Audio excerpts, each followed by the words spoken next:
안녕하세요. 썰맘입니다. 사연 바로 시작합니다. 안녕하세요. 여러분은 운명을 믿으시나요? 이 질문을 드리게 될 줄 저는 예전엔 정말 몰랐습니다. 저는요, 운명 같은 건 믿지 않는 사람이었습니다. 그런데 딱 2년 사이에 제 인생을 통째로 뒤집어 놓은 일을 겪고 나서 어쩔 수 없이 믿게 됐습니다. 운명이라는 게 정말 있더라고요. 저는 어린 시절 부모님을 잃어버렸습니다. 6살이었습니다. 그날도 평범한 하루였어요. 부모님 손을 잡고 큰 집에 놀러 갔고 엄마는 금방 올게 하시며 장을 보러 나가셨죠. 그런데요, 그 금방이 제 인생에서 가장 긴 시간이 될 줄은 몰랐습니다. 엄마 보고 싶다 그 생각 하나로 어른들 몰래 밖으로 나갔습니다. 그게 제가 부모님을 마지막으로 본 순간이었어요. 큰 집을 나서자마자 길을 잃었고 사람들 사이에서 겁에 질려 울다가 집으로 가는 버스를 보곤 아무 생각 없이 어른들을 따라 탔습니다. 그렇게 저는 버스 기사님 손에 이끌려 보육원으로 가게 됐습니다. 너무 놀란 나머지 제 이름도 부모님 얼굴도 모두 잊어버렸습니다. 제가 기억하는 건 단 하나, 저와 꼭 닮은 언니의 얼굴뿐이었습니다.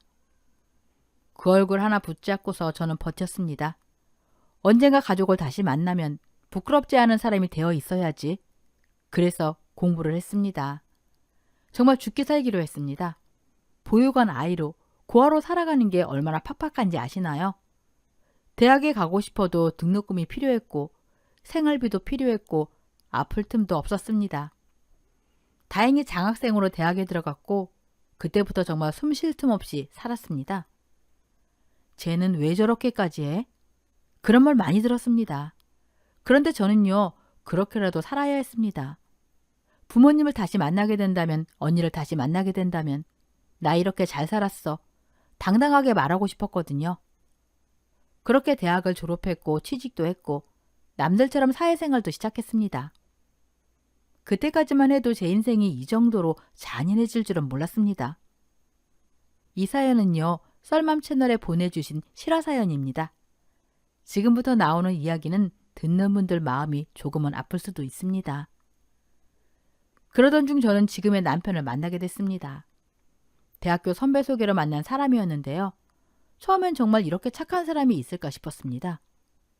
말 한마디 허투루 하지 않고 일도 성실했고 회사에서도 인정받는 사람이었죠. 이 사람이라면 가족이 되어도 되겠다. 솔직히 말하면요, 고아로 자라서 그런지 저는 빨리 내 가족이라는 걸 만들고 싶었습니다. 그래서 남편의 청혼을 받았고 결혼을 했습니다. 그런데 결혼과 동시에 제 인생에 또 하나의 문제가 생겼습니다. 바로 저를 못 잡아먹어 안달이 난 시어머니였습니다. 결혼 전까지만 해도 그렇게 친절하시던 분이 혼인신고를 하자마자 사람이 완전히 달라지더군요. 아유, 고아라서 그런가 티가 나네. 역시 근본이 없으니까. 대놓고 무시하셨습니다. 그래도 그땐 남편이 제 편이었습니다. 엄마, 그런 말 하지 마. 내 아내야. 남편이 앞에서 막아주니까 그나마 버틸 수 있었습니다. 그런데 제가 아이를 낳고 나서부터 상황은 더 최악으로 흘렀습니다. 이유요? 제가 아들이 아니라 딸을 낳았기 때문입니다. 시어머니는 아이 낳은 날에도 오지 않으셨고 무려 6개월이 지나서야 마지못해 집에 오셨습니다. 그리고 아이 얼굴을 보자마자 입에서 쏟아낸 말이 이거였습니다. 아들도 아니고 고작 딸이야? 밥만 축내는 걸 낳아놓고 무슨 소용이 있다고? 늙어서 부모 봉양하고 돼 있는 건 다 남자가 하는 거야. 저는 아이를 안은 채로 벌떡 일어나 말했습니다. 어머니, 아이 앞에서 그게 무슨 말씀이세요? 요즘 누가 그런 걸 따져요. 딸들이 효도 더 잘해요. 그러자 비웃듯 코웃음을 치더군요. 그건 못난 것들이나 하는 변명이지. 세상이 아무리 변해도 아들이 최고야. 몸 회복되는 대로 바로 하나 더 가져. 아들 낳을 때까지 낳는 거야. 그때였습니다. 조용히 듣고 있던 남편이 처음으로 목소리를 높였습니다. 엄마, 당장 그만둬. 요즘 누가 그런 소리 해? 우리 아이 하나만 낳아서 키우기로 했어. 그리고는 시어머니를 똑바로 보며 말했습니다. 엄마가 자꾸 집사람이랑 내 자식 구박하면은 우리 집에 오지 마. 아무리 엄마라도 내 가족 힘들게 하는 사람은 필요 없어. 그 말 한마디에 저는 정말 이 사람 믿어도 되겠다 싶었습니다. 그래서 감사했고 그래서 버텼습니다. 그런데요, 누가 알았을까요? 저와 제 딸 편이 되어줄 거라 믿었던 남편이 그렇게 변할 줄은요. 세월이 흘러 딸아이가 초등학교 3학년이 됐을 무렵부터 남편이 달라지기 시작했습니다.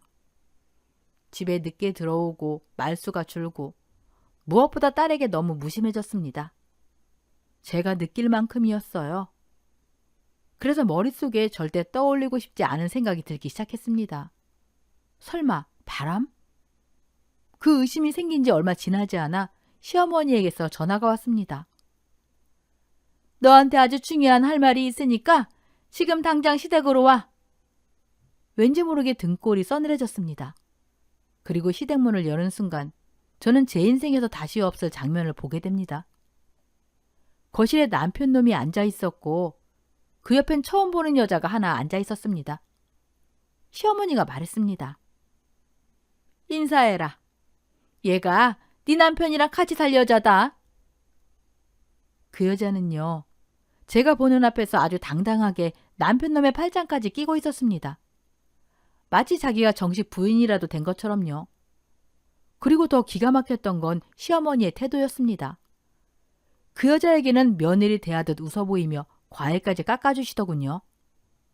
저한테는 결혼 11년 동안 단 한 번도 보여주지 않던 얼굴이었습니다.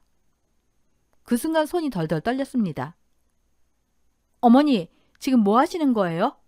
그리고 당신은 여기서 뭐 하는 거고요? 설마 이 꼴 보여주려고 저 부른 겁니까? 그러자 시어머니는 눈 하나 깜빡 안 하고 말했습니다. 2번 말 안 한다. 너 당장 우리 아들이랑 갈라서. 여기 있는 은주가 진짜 내 며느리야. 그리고 남편 놈이 입을 열었습니다. 우리 깔끔하게 여기서 끝내자. 나 너한테 질렸어. 더 늦기 전에 새로 시작하고 싶어. 순간 귀가 멍해졌습니다. 지금은 그게 무슨 말도 안 되는 소리야. 어머니, 어떻게 저한테 이러실 수 있어요? 제가 어머니 며느리로 산 게 11년이 넘어요. 우리 딸은요? 그 아이는 생각도 안 하세요? 그러자 남편 놈이 아주 담담하게 말했습니다. 엄마 말대로 딸이 뭐가 중요해? 그리고 사실 은주 뱃속에 내 아이가 졌어. 그 한마디에 숨이 턱 막혔습니다. 은주가 나한테 아들 낳아줄 거야. 그 말이 끝나자마자 시어머니가 손뼉을 치며 웃었습니다. 그러게, 내가 그렇게 아들 낳으라니까 귓구멍으로도 안 듣더니 결국 이렇게 되는구나. 그러더니 저를 위아래로 훑어보며 말했습니다. 능력도 없고 집에서 애나 보던 너랑은 달라. 우리 은주는 돈도 많이 벌어. 미용실 운영하는 사장님이야. 부자 며느리라고. 그리고는 아주 결정타를 날리셨습니다. 새 며느리는 나한테 떡두꺼비 같은 손주 낳아주겠다고 약속도 했어. 그러니까 순순히 좋게 말할 때 물러나. 아니면 아주 따끔한 맛을 보게 해줄 테니까. 그 순간 제 안에서 뭔가 완전히 끊어졌습니다. 남편 놈이 다른 여자 배에 아이를 만들었다는 말에 더는 망설일 이유가 없었습니다. 그래, 이 결혼 여기서 끝내자. 저와 제 아이까지 버린 남자, 돈 많다는 이유로 상간녀를 며느리로 떠받드는 시어머니. 저는 이 둘을 절대 용서할 수 없었습니다. 그래서 저는 시댁을 나가기 전 정말 마지막으로 그 집에서 있는 힘껏 폭발해버렸습니다. 시어머니, 남편, 그리고 상간녀까지 세 사람을 향해서 그동안 쌓았던 분노를 전부 쏟아냈습니다. 머리채가 오가고 고성이 터지고 집안은 아수라장이 됐죠. 그러자 머리를 붙잡은 시어머니가 이를 갈며 소리쳤습니다. 너 이거 폭행이야. 고소할 거야. 고소할 거라고. 그 말을 듣는 순간 저는 오히려 웃음이 나왔습니다. 해보세요. 어디 한번. 대신 고소하는 순간 내가 직접 남편 회사로 찾아가서요. 자기 가정 두고 바람 피운 거, 상간녀 임신시킨 거 전부 다 까발려 드릴게요. 회사 사람들, 거래처 모두 다 알게 해드릴 자신 있어요. 순간 시어머니 얼굴이 하얗게 질렸습니다. 아들 인생 망가질까봐 그제야 겁이 났던 거겠죠. 그 뒤로는 고소는커녕 찍소리 한번 못하더군요. 그날 저는 아무것도 들고 나오지 않았습니다. 하지만 대신 제 인생을 붙잡고 있던 마지막 족쇄 하나를 완전히 끊어내고 나왔습니다. 그날 이후 저는 바로 행동에 들어갔습니다.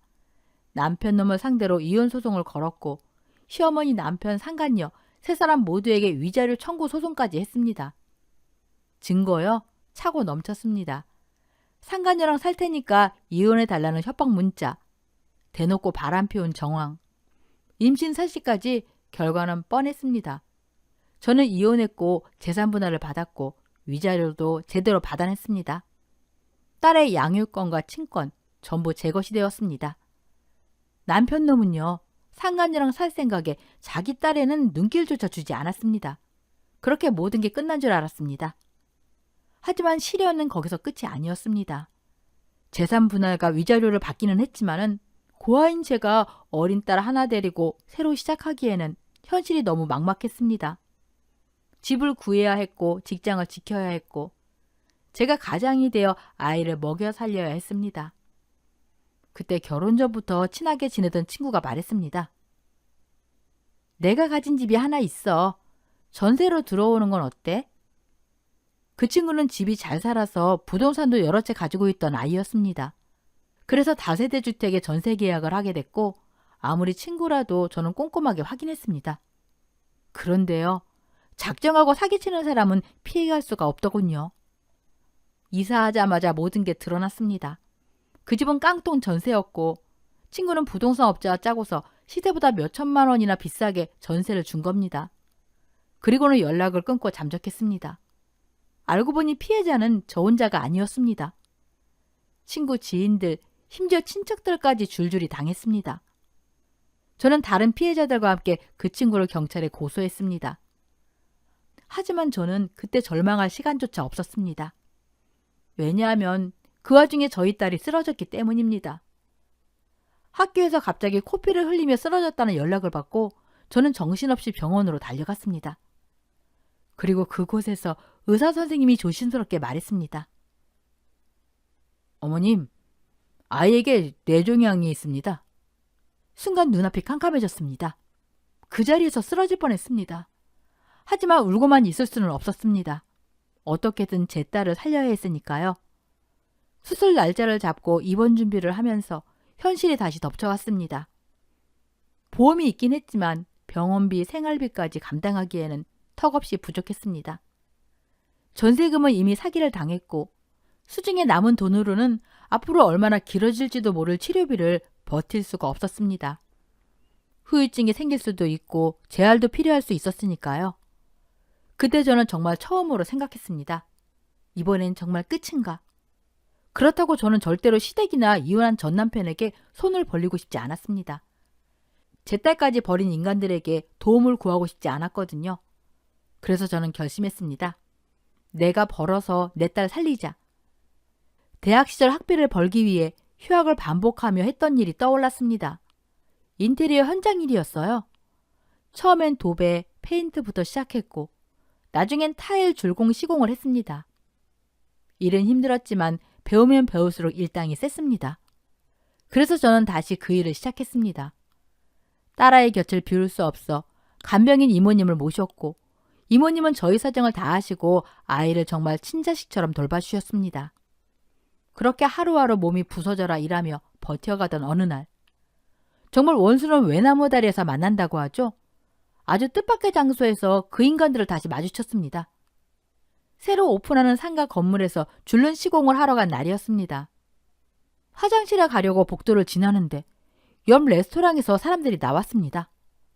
고개를 드는 순간 전 남편 그리고 상간녀, 거기다 시어머니까지 그 인간들은 저를 보자마자 비웃기 시작했습니다. 이혼하면서 나한테 재산 분할이니 뭐니 해서 돈 다 뜯어가더니 꼴이 그게 뭐야? 시어머니가 코웃음을 쳤습니다. 전세 사기 당했다더니 그래서 여기서 청소라도 하는 거야? 전 남편이 덧붙이더군요. 아이가 아프다던데 역시 여자애들은 약해. 그래서 내가 그때 이혼한 게 신의 한 수였지. 그리고는 눈을 가늘게 뜨고 말했습니다.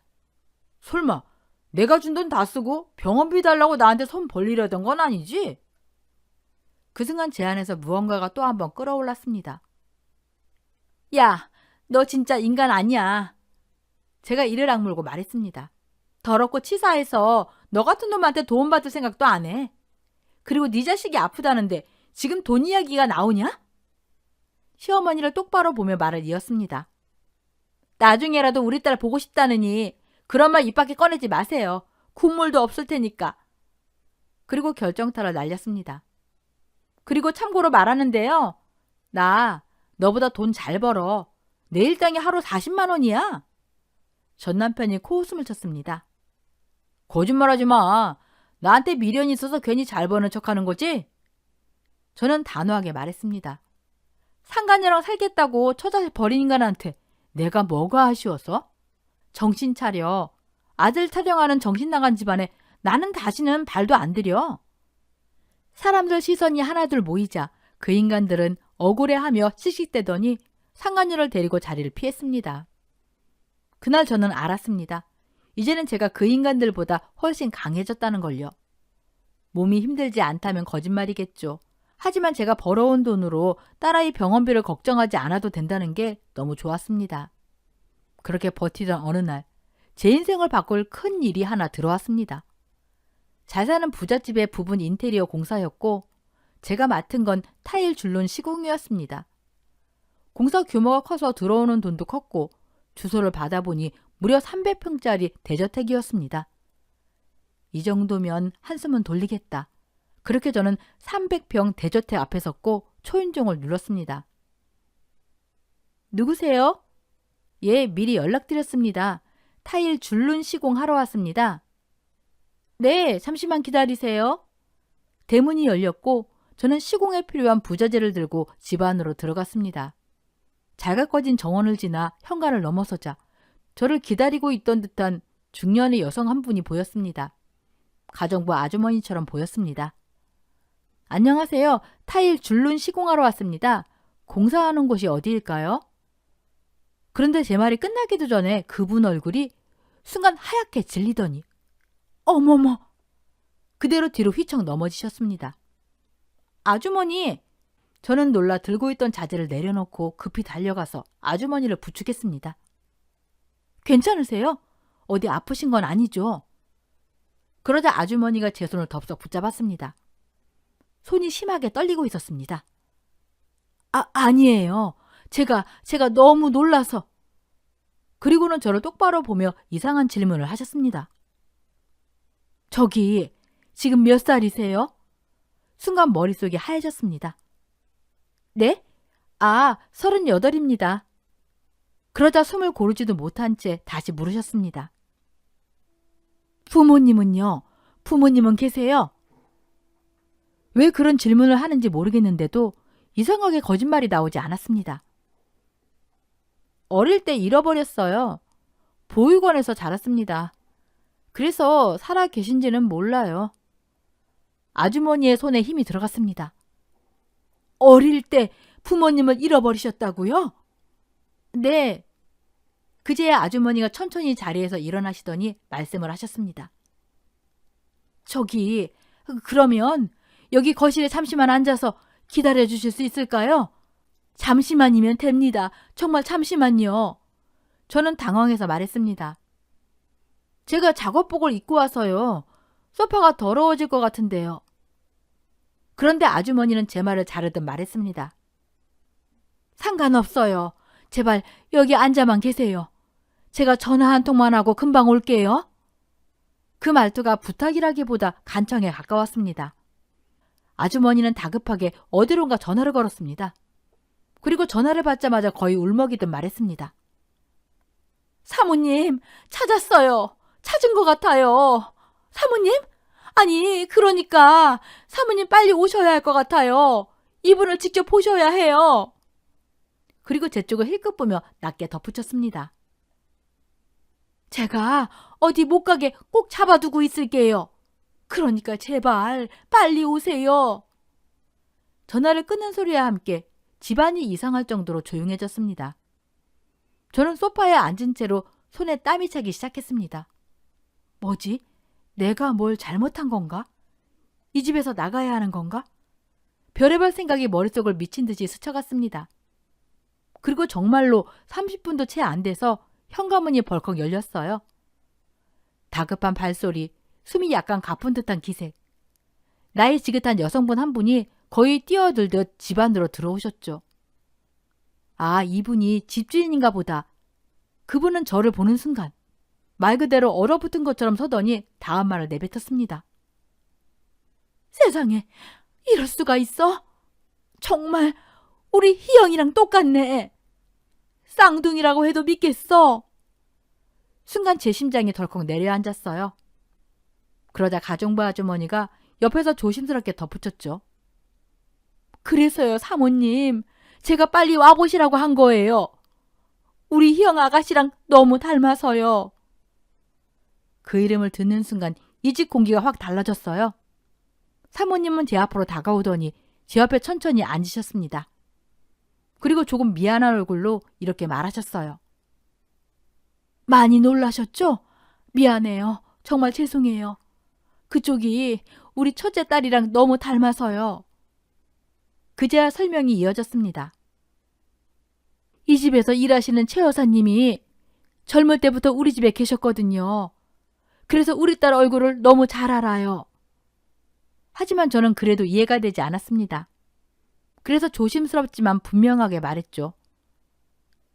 비슷한 사람 만나는 거 살다 보면 그럴 수도 있는 거잖아요. 그런데 그게 왜 저를 이렇게 기다리게 하신 이유가 되는 건가요? 그리고 솔직한 마음을 꺼냈어요. 저 아이가 집에서 기다리고 있어요. 일 끝나고 바로 가봐야 하거든요. 그때 사모님의 표정이 순간 무너졌습니다. 아, 그랬군요. 정말 미안해요. 그리고 한참을 망설이다가 입을 여셨죠. 사실은요, 우리 첫째 딸은 이 세상 사람이 아니에요. 그 말에 제 머릿속이 하얘졌어요. 9년 전에 죽었거든요. 저는 아무 말도 할 수 없었습니다. 아, 그러셨군요. 위로의 말조차 제대로 나오지 않더라고요. 그런데 그 다음 말이 더 충격이었어요. 그리고요, 저한테는 딸이 하나 더 있었어요. 사모님은 제 손을 꼭 잡고 떨리는 목소리로 말을 이었어요.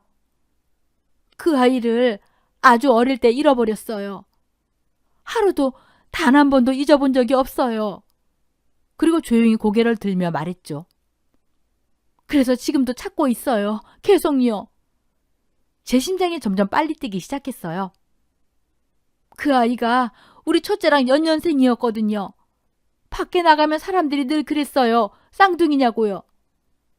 그 말 끝에 사모님은 저를 똑바로 바라보며 말했어요. 그런데 지금 우리 첫째랑 똑같이 닮은 그쪽이 제 앞에 나타난 거예요. 순간 숨이 막혔어요. 뭐라고요? 그러자 사모님은 이미 알고 있었다는 듯 말했습니다. 최 여사님이 아까 문자로 알려주셨어요.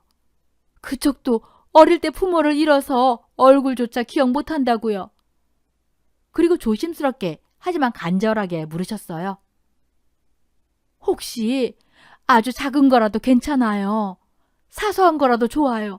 기억나는 게 없을까요? 그 순간 제 눈에서 눈물이 저도 모르게 흘러내리기 시작했습니다. 그리고 저는 한참을 망설이다가 떨리는 목소리로 입을 열었어요. 저도요. 어릴 적에 제 위로 언니가 한 명 있었어요. 사모님의 눈빛이 순간 흔들렸어요. 저랑 얼굴이 정말 많이 닮은 언니였어요. 부모님이 저희 둘을 데리고 밖에 나가시면요. 사람들이 늘 쌍둥이 아니냐고 물어봤어요. 그 말에 사모님의 손이 제 손을 더 꽉 잡았습니다. 언니랑 자주 싸우긴 했어요. 그래도요, 정말 잘 놀아줬어요. 그리고 제가 평생 잊지 못하는 기억 하나를 꺼냈어요. 제가 어릴 때 강아지를 정말 무서워했거든요. 언니랑 슈퍼 갔다가 집에 돌아오는 길에 동네 강아지가 반갑다고 쫓아온 적이 있었어요. 그날을 떠올리니 목이 콱 막히더라고요. 제가 너무 무서워서 울었더니 언니가요. 힘들 텐데도 저를 업고서 끙끙대면서 집까지 데려다 줬어요. 그 순간 사모님이 숨을 들이마시듯 말했어요. 뭐라고요? 강아지를 무서워해서 언니가 업어줬다고요? 그리고 거의 외치듯 말했죠. 우리 첫째도 그랬어요. 강아지가 따라오니까 둘째가 무서워한다고 업고 들어온 날이 있었어요. 그 말에 제 심장이 미친 듯이 뛰기 시작했어요. 이쯤에서 이 이야기를 듣고 계신 여러분들도 아마 숨을 멈추셨을 겁니다. 지금 이 순간 썰맘에 보내주신 이 사연도 저처럼 한 조각씩 진실을 맞춰가고 있었거든요. 저는 그 자리에서 양말을 천천히 벗었어요. 그리고 제 발등을 내밀며 말했죠. 그럼 이 상처는요? 혹시 알아보실 수 있을까요? 사모님이 제 발등을 내려다보셨어요. 길게 남은 흉터 하나. 어릴 때 유리컵에 담긴 우유를 마시다가 컵을 떨어뜨려서 크게 다쳤어요. 병원에서 꿰맸고요. 너무 아팠던 기억이 아직도 남아있어요. 사모님의 얼굴이 순식간에 무너졌어요. 그분은 아무 말 없이 제 발등을 쓰다듬더니 저를 끌어안고 오열하셨습니다. 아이고 맞아. 네가 정말 우리 딸 희연이 맞구나. 그리고 제 얼굴을 부여잡고 울부짖듯 말했어요. 연아, 그동안 어디 있었어? 엄마랑 아빠가 널 얼마나 찾았는데. 저는 그 품에서 아이처럼 울면서 물었죠. 그럼 사모님이 정말 제 엄마 맞아요? 제 진짜 이름이 희연이었던 거예요? 사모님은 울면서 고개를 끄덕였어요. 그래, 네가 우리 딸 희연이야. 강아지 무서워서 언니가 업어줬던 것도, 발등에 난 그 상처도 전부 다 우리 딸 희연이 이야기야. 저는 엄마 품에 매달려 아이처럼 울었어요. 엄마, 저 혼자 얼마나 무서웠는지 몰라요. 기억은 흐릿해도 엄마랑 아빠 그리고 언니 매일매일 보고 싶었어요. 그러자 엄마는 제 머리를 쓰다듬으며 말했어요. 언니는 너 떠난 뒤에도 하루도 널 잊은 적이 없었어. 떠나기 전까지도 희연이 많이 보고 싶다고 했어. 그리고 하늘을 올려다보며 떨리는 목소리로 말했죠. 아마 우리 희영이가 하늘에서 다시 만나게 해준 것 같아. 내 새끼, 그동안 고생 많았지. 혼자 얼마나 힘들었어. 엄마는 제 얼굴을 감싸주고 단호하게 말했어요. 이제 아무 걱정도 하지 마. 엄마랑 아빠가 다 알아서 할게. 무슨 일이 있어도 다시는 절대로 헤어지지 않는 거다. 그날 저는 잃어버렸던 아빠도 다시 만났습니다. 아빠는 제가 발견됐다는 소식을 듣자마자 회사 일도 마무리 못한 채 그대로 달려오셨어요. 그리고 제가 늘 지갑 속에 넣고 다니던 보육원 시절 사진을 보여드렸더니 맞다, 이 옷. 아빠는 사진을 보며 울었어요. 이 옷은 엄마가 너한테 직접 사줬던 거야. 그제야 모든 게 이어졌습니다. 부모님은 저를 찾기 위해 해보지 않은 일이 없었다고 하셨어요. 전단지를 돌리고 경찰서를 다니고 수소문하고 포기하지 않고, 그리고 그렇게 우리는 9년 만에 다시 가족이 되었습니다. 저는 그날 부모님께 그동안 제 인생에 있었던 일들을 전부 말씀드렸어요. 전 남편 이야기, 시어머니 이야기, 그리고 저희 딸이요. 지금 병원에 있어요. 많이 아파요. 그 말을 듣자마자 엄마 아빠 얼굴이 순식간에 굳어졌습니다. 아빠가 먼저 소리치듯 말했어요. 뭐라고? 그렇게 예쁜 손녀를 낳아줬는데도 딸을 낳았다고 구박을 했다고? 엄마는 이를 악물고 말을 이었어요. 게다가 바람 피운 남자랑 그 상간녀 편을 들었다고? 손녀가 아프다는데 병원비 한 푼 도와줄 생각도 안 했다는 거야? 아빠는 주먹을 꽉 쥐고 말했어요. 여보, 이건 절대 그냥 넘어갈 일이 아니야. 엄마도 고개를 끄덕이셨죠. 그래, 우리 딸 그렇게 고생시킨 것들 제대로 본때로 보여줘야 해. 아빠는 제 어깨를 잡고 단호하게 말했습니다. 딸, 아무 걱정하지 마라. 아빠가 가진 힘 전부 동원해서 그 인간들 전부 쫄딱 망하게 만들어줄게. 그리고 한마디를 더 얹으셨죠. 이 박진철이 명예를 걸고서라도 다 해결해 줄 테니까. 저는 그 말 한마디에 그동안 쌓였던 억울함이 눈물로 터져나왔습니다. 엄마, 아빠, 정말 고마워요. 그러자 엄마가 제 손을 꼭 잡고 말했어요. 우리가 내 편인데 네가 왜 혼자 버텼어? 아빠가 말을 이었죠. 여보, 우리가 이러고 있을 때가 아니지. 엄마 눈이 반짝였어요. 맞아, 우리 예쁜 손녀 보러 가야지. 희연이가 낳은 우리 첫 손녀. 얼굴 안 보면은 잠도 못 잘 것 같아. 그날 저는 부모님과 함께 병원으로 갔습니다. 병실 문을 열고 부모님이 저희 딸을 보는 순간 아무 말도 못 하셨어요. 잠시 후 엄마가 아이를 안고 펑펑 울기 시작했습니다. 아이고, 이렇게 작은 애가 얼마나 아팠을까. 아빠도 눈물을 훔치며 말했죠. 우리 손녀, 할아버지 왔다. 그 모습은 시어머니와 전남편이 보였던 차가운 얼굴과는 완전히 달랐습니다. 그날 바로 부모님의 도움으로 저희 딸은 VIP 1인 병실로 옮기게 됐어요. 저는 너무 놀라서 말했죠. 엄마, 아빠, 여긴 너무 비싸요. 무리 안 하셔도 돼요. 그러자 엄마가 단호하게 말했어요. 안 돼. 아빠도 웃으면서 덧붙이셨죠. 우리가 이런 것도 못 해주면 돈 벌어서 뭐 하겠니? 우리 딸, 우리 손녀 위해 쓰려고 돈 버는 거지. 그 순간 저는 알았습니다. 나는 더 이상 혼자가 아니라는 걸. 그리고 제 딸도 더 이상 버려진 아이가 아니라는 걸. 그날 이후로 제 인생은 완전히 달라지기 시작했습니다. 그리고 그동안 저희 딸을 자기 일처럼 정성껏 돌봐주신 간병인 이모님께도 부모님은 깊이 감사 인사를 전하셨어요. 제가 드렸던 돈보다 훨씬 더 많은 금액을 챙겨주시며 아예 부모님 댁 직원으로 정식 고용을 하셨죠. 이런 분은 우리가 모셔야 해. 그 말 한마디에 이모님은 눈물을 흘리셨어요. 그 후 부모님과 저는 유전자 검사를 했고 결과는 말할 것도 없이 부모님의 친딸이 제가 맞았습니다. 그렇게 저는 부모님 집으로 들어가 살게 되었고 부모님은 제 방과 딸아이 방까지 전부 새로 인테리어를 해주셨어요. 항암 끝나면 바로 편하게 들어와야지. 아빠는 그 말만 하셨어요. 그리고 아빠는 진짜로 움직이기 시작했습니다. 사실 아빠는 큰 중소기업의 사장이셨고 그것도 의료기기를 생산하는 회사의 대표셨죠. 전 남편은 의료기기에 들어가는 부품을 파는 회사에서 영업일을 하고 있었고요. 그 말은 곧 의료기기 부품 회사라면 누구든 아빠 회사와 계약을 하고 싶어 안달이라는 뜻이었죠. 전 남편 회사도 예외가 아니었습니다. 그래서 아빠는 전 남편 회사에 연락을 넣으셨어요. 납품 계약을 검토해보겠다. 그 사실을 모르는 전 남편 놈은 어느 날 저에게 전화를 걸어왔습니다. 모르는 번호였어요. 여보세요? 나야. 너 누구야? 일 맡기려다 보니까 연락처가 바로 나오더라고. 쓸데없는 소리 할 거면 끊어. 잠깐만, 나 진짜 고객이야. 무슨 고객?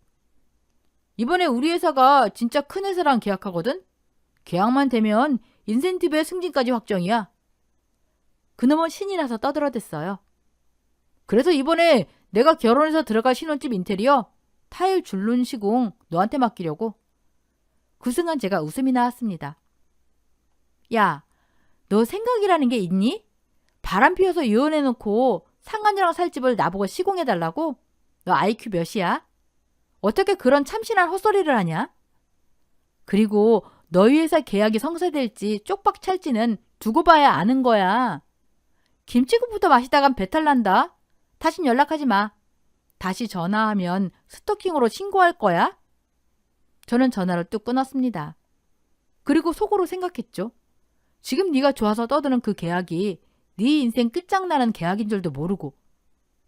드디어 그날이 왔습니다. 전 남편 회사와 아빠 회사의 계약이 있기로 한 날. 저와 엄마는 아빠 회사로 갔고 아빠는 전 남편 회사 사장에게 직접 전화를 거셨습니다. 김 사장님, 오늘 계약 때문에 오실 필요 없습니다. 네?